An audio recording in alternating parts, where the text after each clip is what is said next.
Our Daily Bread, Daily Devotional, June 26th, titled Still Small Voice. When God spoke to Elijah on Mount Oreb, he could have done so in the wind, earthquake, or fire, but he didn't. He spoke with a still, small voice.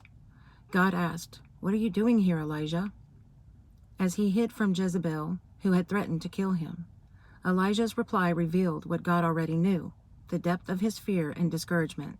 He said in effect, "Lord, I have been most zealous when others have forsaken you, but what do I get for being the only one standing up for you?"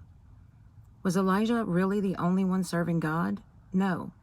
God had 7,000 in Israel, whose knees have not bowed to Baal. In the depths of our fear or despair, we too may think we're the only one serving God. That may happen right after the height of a success, as it did for Elijah. In Psalm 46:10, it reminds us to be still and know that He is God. The sooner we focus on Him and His power, the quicker we will see relief from our fear and self-pity.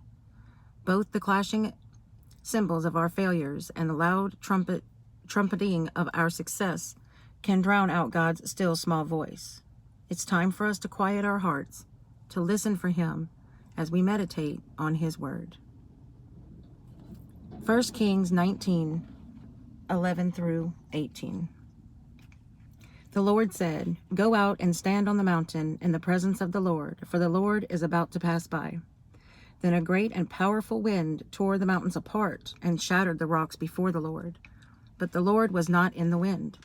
After the wind there was an earthquake, but the Lord was not in the earthquake. After the earthquake came a fire, but the Lord was not in the fire. And after the fire came a gentle whisper. When Elijah heard it, he pulled his cloak over his face and went out and stood at the mouth of the cave. Then a voice said to him, "What are you doing here, Elijah?" He replied, "I have been very zealous for the Lord God Almighty. The Israelites have rejected your covenant, broken down your altars, and put your prophets to death with the sword. I am the only one left, and now they are trying to kill me too." The Lord said to him, "Go back the way you came and go to the desert of Damascus. When you get there, anoint Hazael king over Aram. Also anoint Jehu, son of Nimshi, king over Israel, and anoint Elisha, son of Shaphat, from Abel Meholah, to succeed you as prophet.